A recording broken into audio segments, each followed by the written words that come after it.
This is a video I have been planning to make for about 3 days or so, and I kind of actually rehearsed it yesterday unintentionally. Basically, I want to talk about it's never too late to truly feel passionate for something, and how that happened to me, and kind of what it feels like. So, I guess I'll tell you a bit about the build up to this. And this is going to sound super dramatic, and I've talked about this with a couple of people I know. And honestly, maybe they're the only ones that are going to watch this, but I still want to make this video anyway. So, I have been an epic gamer that has risen up for about 13 years now. I'm 16, but I can only remember things up to when I was like 4. And I know I was playing GameCube since then. Well, 3, I mean, excuse me. Quick maths. Um, and games have been a humongous part in my life. I can safely say I would not be the person I am in any way if it wasn't for games. They have affected the way I think, they have affected the way I speak, the actions I do, everything about myself I can thank to games. Because they are my passion, they're what I live for. They have been the biggest part of my life besides my actual family. And since the first big jump start I had into games was when I got my Xbox 360. Before, in the GameCube and the Wii, I was just a little toddler that would play games because it was the only thing he really knew better. I would just play Wii Sports, GameCube games like Jimmy Neutron and whatnot. Hold on, let me make sure I don't turn into an African in this video. Ugh. Okay. And they would just basically be my pastime. Nothing else really, nothing dramatic. And then I got an Xbox 360 around sometime into elementary school. I can't remember exactly. I can't remember specifics. But sometime around there. And that's where I'd say that was the first big step into this passion of mine.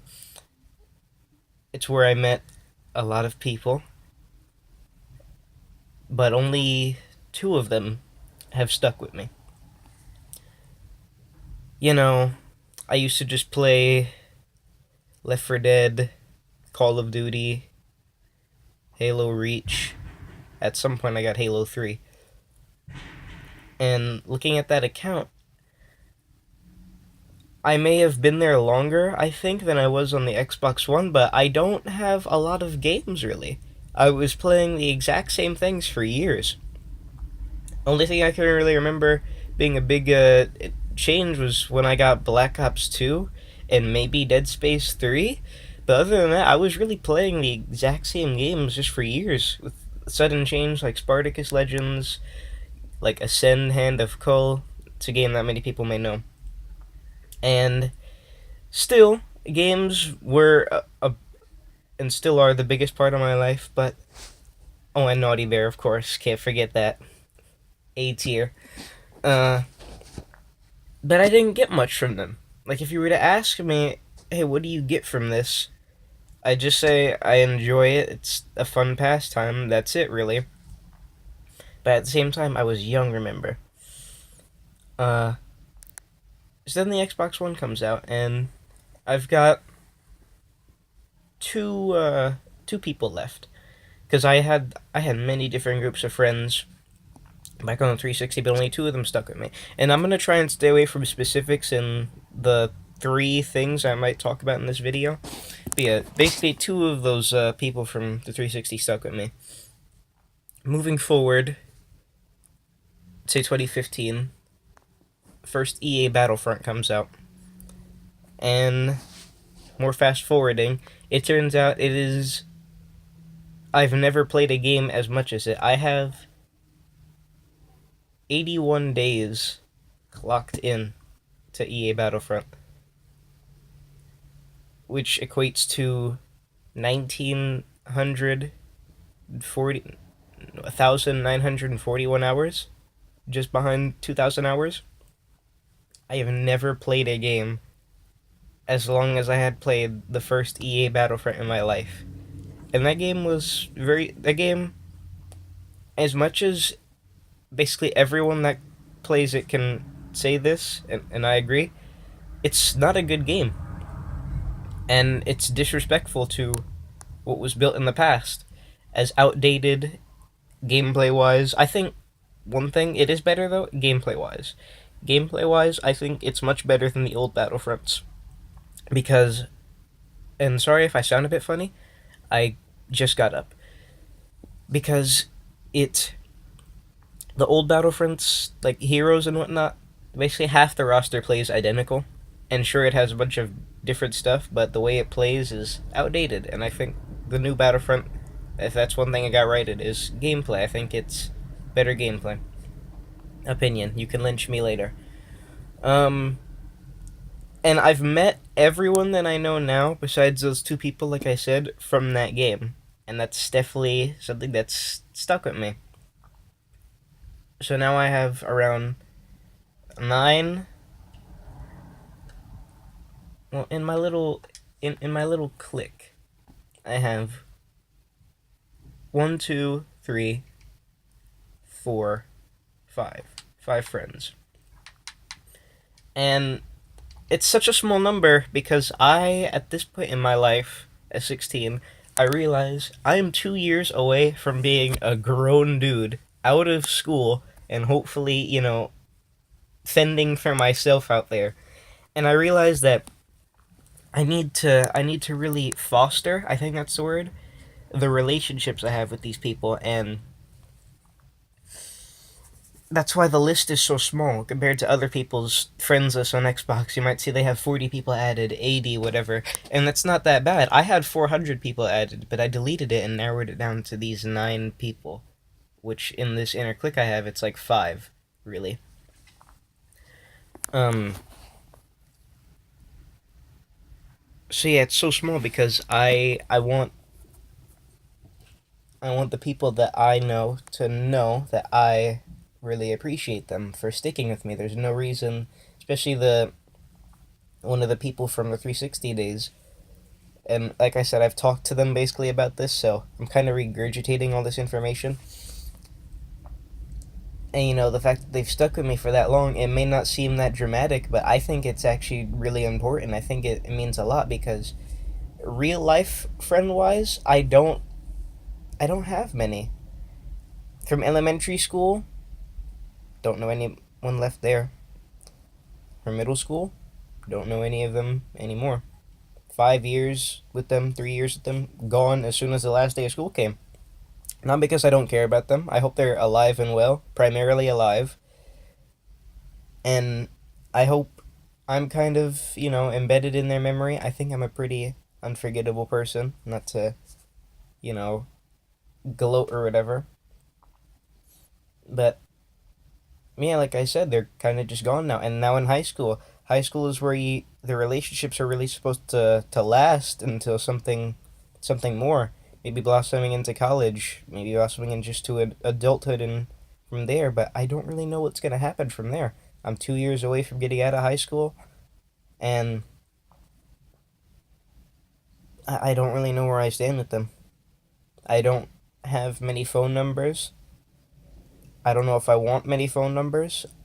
The main people I want to keep in my life is these ones I met on my Xbox. I've known them longer than anyone except for my actual family.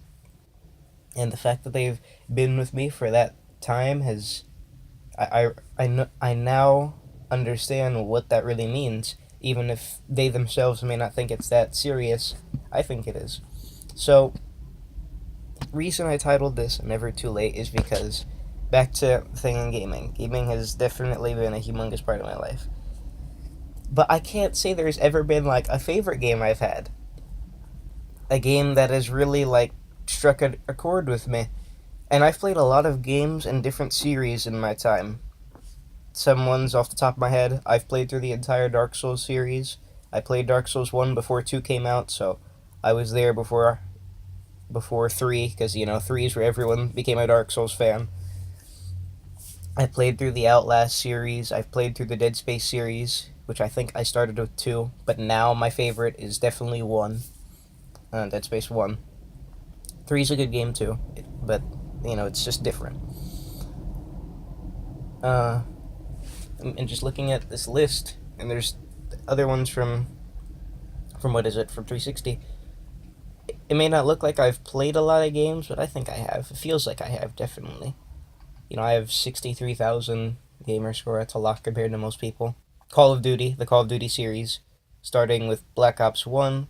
Then I think I tried out MW2 and 3, Black Ops 2, BO3, and now BO4.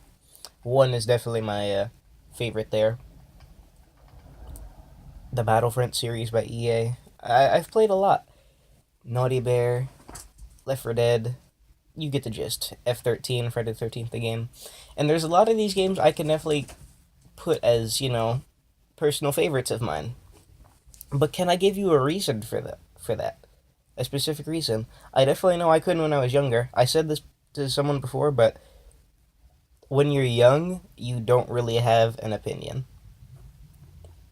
Because when you're young, everything up here is still just going crazy. And next week you might find yourself having a completely different view of something you looked at in the past, and I'd say that's definitely happened with me now.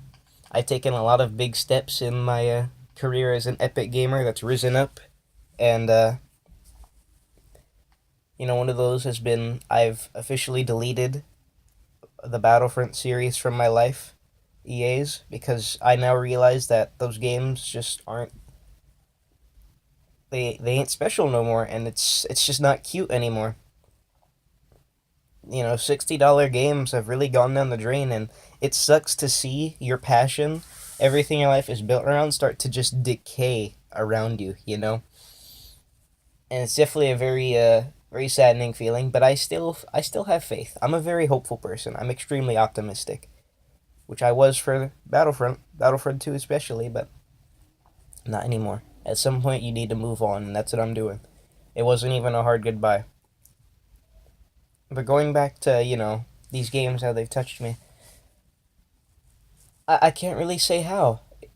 The most I would probably tell you is just the people I've met, but no game has ever really touched me as a person, which is something I think is very important in a hobby of yours that you value just as much as I value gaming. Like, I've played through the Dark Souls series, 1, 2, and 3, finished all of them. I'm proud to say I've beaten the entire series by myself, never needing a phantom for anything.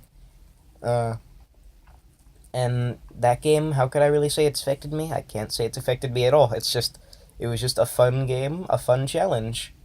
And that was it. It wasn't the hardest thing I've ever tried in my life. Maybe it was, but I don't think that anymore, that's for sure. I'm a Dark Souls veteran now. I could breeze through those games there. Like, what is it? What's the saying? Like a second hand to me or something? You know what the saying is, but like they're nothing to me now. It's extremely easy. Dead Space. Looking at all 3 of them right now. No, just a very good game series where I can appreciate it, and I really like the main character, Isaac Clarke. Left 4 Dead. Just another fun zombie game. That's it. Another one, Outlast 2. That is one game that definitely it made me realize it put me into the challenging part of games. I beat Outlast 1 and 2 on Insane, which is basically you have to become a machine. You have to get rid of the human in you and become a complete robot and beat the game without dying, where you either die on 2 hits to most enemies or 1 hit to other enemies, and they tend to be much faster and whatnot. And many hours of my life wasted on trying to do that, but I did it. And I think doing that opened me up to the challenging aspect of games and just how fun and satisfying it can be to overcome the impossible. So I guess I have to thank the Outlast series for that. But Now, going on to what I've told many people, I think now that I understand myself, because going back to that point I said where, when you're younger, you don't have opinions. I'm 16, may not look like it. I am very glad to say I have a baby face, and maybe to some people, a baby voice. But now I think I understand my own opinions and what I see on things, and I think my favorite game and perhaps series of all time, and I don't think this opinion is going to change, is probably The Walking Dead by Telltale Games. Now, this is mainly talking about the first season, and I'm not going to get into the specifics of it. I'm not here to tell you about the game, but just like why I think the game struck a chord with me. I think it did because, and I started playing it 2 months ago, and the first playthrough I did of it, I did the first two. Just to summarize how the game works, it's episodic. It was kind of like one of the first big episodic games, and it definitely pioneered its genre. Uh, but I'm 6 years late to that party. This game came out in 2012. I was 10 years old when this thing dropped, and I remember I played it when I was 10, and I played it up to that part where you basically bash the babysitter, and I would do that part on loop because I think I liked the gore, and then I never touched it again. I had no business playing that game at 10. What am I going to get from it? I'm now at 16. I played it, first started playing it 2 months ago. Why did I even install it? Well, I saw a YouTube video. The first ever full episode I've ever seen of this game was the first episode of the final season. And I kind of stopped and realized that, wait, I know her. Damn, it's 2018 and she's still with us. And kind of shortly from there, a couple months later, before the second episode of that season drops, I decided, hey, let me give this a go. Best decision I have made in my life. The first playthrough of the game, though, let me tell you something about me. The first time I play something, I'm always confused. When it comes to trying to follow a story, I cannot. For the first time, I am just so lost. I don't know what the hell is going on. Even up to the very end, up to where the credits start coming, I'm just confused. I couldn't. I don't understand. That's the thing. I haven't comprehended what's going on. So the first time I played this, I played through the first two episodes um, by myself. And then I figured, this game is something special. Why don't I stream it? Because I figured first time reactions are pretty important. You're never going to get those again, right? So let me start streaming it. First time reaction that my friends could see. And I streamed it, and it was enjoyable. I think I made the game more entertaining than it's supposed to be in terms of like comedic value and whatnot. But I remember at the end of that game is something else, and I remember the end was ruined for me because my family doesn't. They're not used to me getting into games really. I think they kind of get it as well. The point I was trying to make, like no game has ever touched me. I just play games because they're a fun pastime, and that's still primarily the reason why I play them. They're just the best way to kill time, and I have amazing people I know from them, and that I can only contact by being on them. Um, and I remember the ending of the game was ruined for me. I'm gonna try not to get into specifics of what happens, but I remember it was ruined because my dad came in during the end scene of this game telling me how to use my scooter's lock. Just no regard for what's going on. Middle of my stream, middle of the ending of this game, that many people have just been broken by, and now that's that. And I didn't think of it as a big deal before, but a couple of months later, because I said I first played it 2 months ago, I was pretty upset. Because I think I missed out on something that I'm never going to get back. Like I said, first time thing is something you don't get back. You're never going to have that shock and awe of the first time you ever did something. So I made it up to myself the past 2 weeks. I replayed it dead at night at the weekends, like 3 a.m., 4 a.m., when they're both asleep, no distractions, no cuts, no interruptions, no nothing. And I played it for myself, not to stream and, entertain my people, which is no offense, but I think that may have been part of the reason why this didn't happen to me the first time. But yeah, second time I played it, on my own terms the way I wanted to play it. And I didn't do anything special. I didn't like choose the most scumbag options. I didn't go no talking playthrough. But I just played it for myself. And that's when I think I really got it. And that's when I think I can say now that it is my favorite game of all time, which makes no sense. It's the first point and click episodic game I've ever played. Maybe it'll even be the last.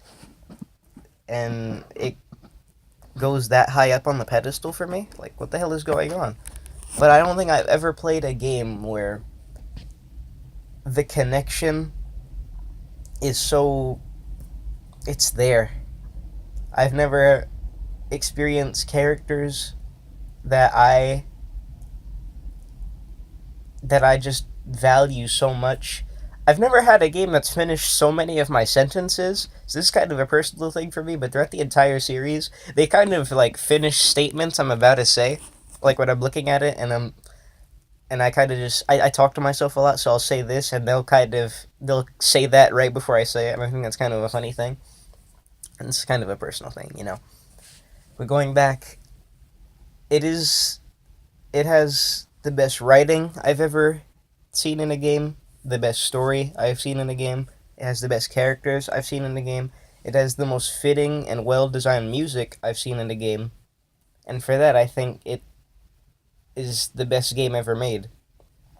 And I can definitely see why it got 90 something Game of the Year awards. And I think it is, but doesn't have like the title slapped over. I think it is Game of the Year of 2012.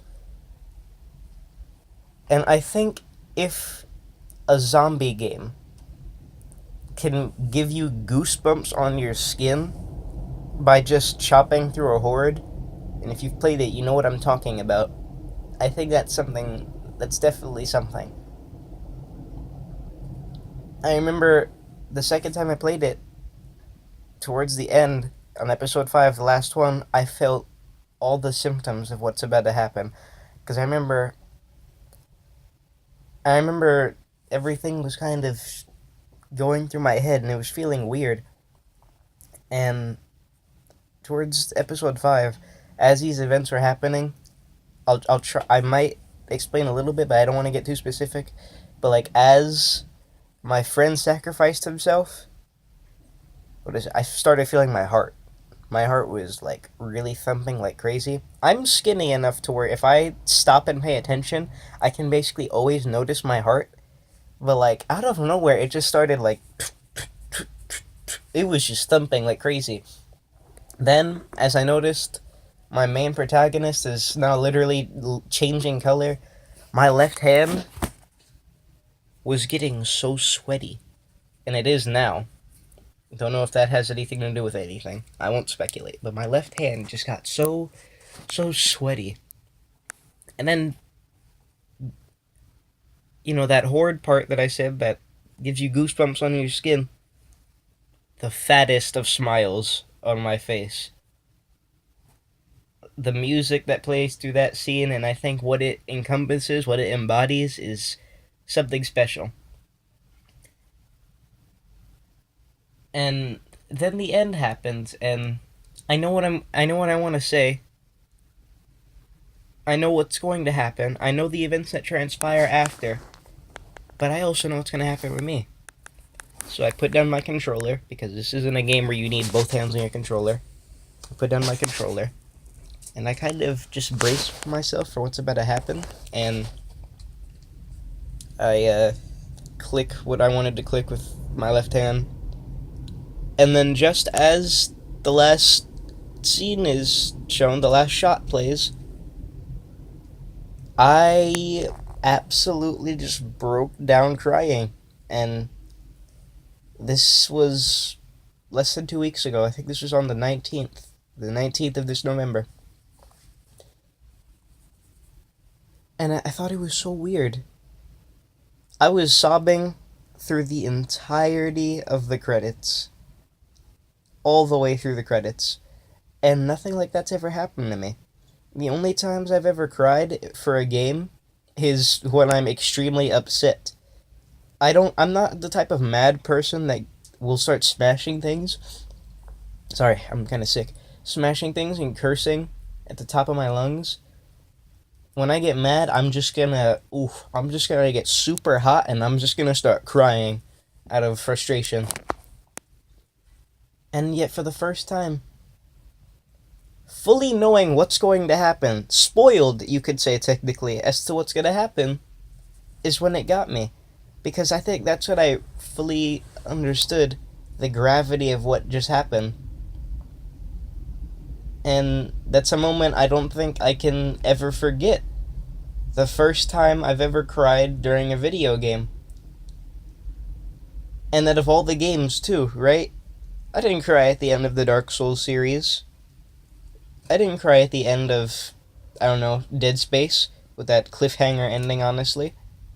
And yet, this stupid little episodic game, dated, super old, 6 years old, has got me just bawling my eyes out for at least a good 5 minutes, and that's never ever happened to me. And I think I'm sad because I don't know if it'll ever happen again.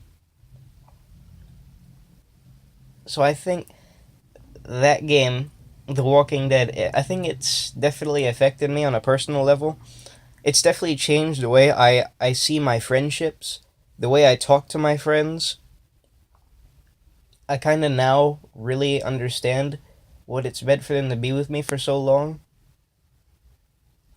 And I don't really know why this game kind of made me think this way, but I think that's the beauty of just being a human being, you know? Different things happen to us all, we interpret things in different ways, and that game has definitely made me think differently. So,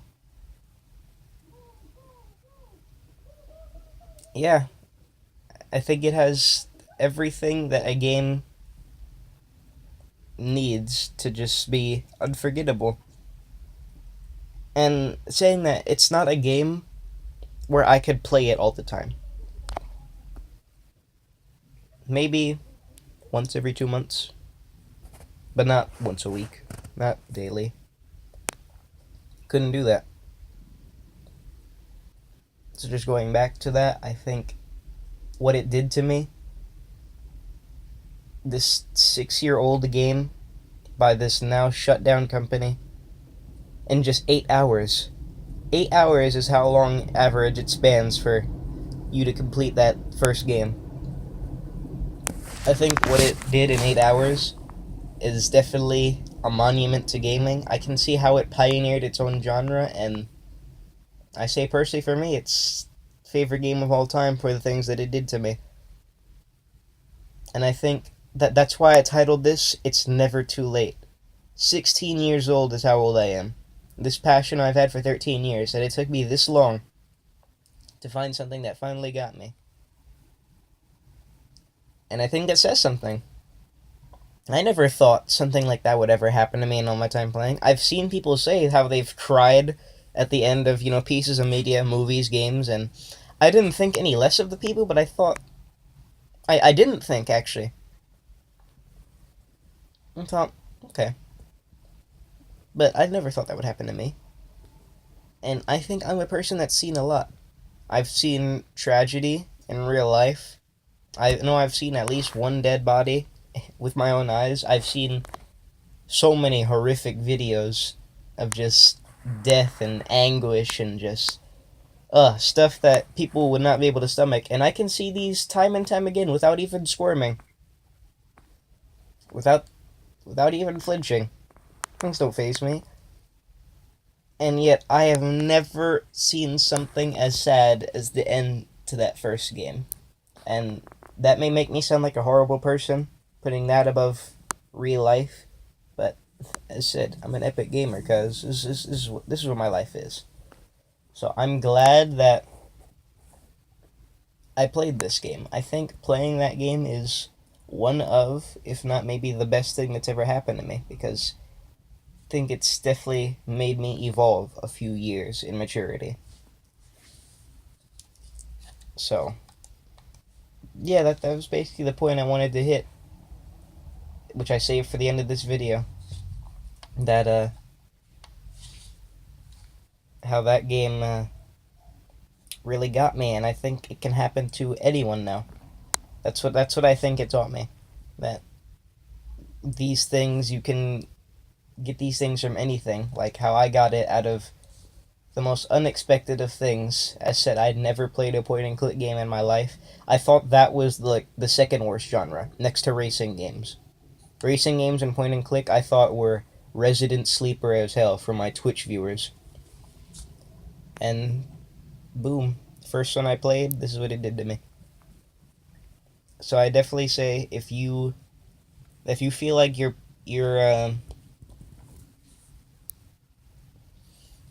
like maybe your passion for something is dying, or you feel like you didn't get something from this and it feels weird, just know that it is not too late. Something is gonna get you. I remember, because before I made this video, I kind of wanted to see, since I had finally made my own opinion, I wanted to see what other people thought. So I kind of asked a bunch of other people that I know that play a lot of games, hey, what's your favorite game of all time? And I remember one of my friends, actually, he said something real nice. He said that he doesn't have one, which I thought that was unexpected. I thought he would. And I asked, do you ever think there will be? And he just said one simple answer. Yes, every gamer will get one. And it's true. Definitely, I think that's what he said was true. That's really all I wanted to say. Firsthand at some storytelling of mine. I know this is going to be horribly painful to watch, and no one's going to watch it all the way through, but if you do, thank you. I think it's very healthy to do things like this, and it feels good. It's therapeutic to just verbally get your points across. Like when I said way back earlier in this video how I had a little chit chat with a friend just a day before this, and it kind of helped me rehearse what I wanted to say. I hadn't had a conversation like that in a minute. Just, talking about your passion, what you love about your passion. And it's nice to talk and know that you're being listened to. It's a very good feeling. It definitely promotes healthy discussion, which I think is a very important part of life. Yeah, thank you for listening to me. Now you understand why I slob on that game's knob so much. I think it has definitely touched me like no other.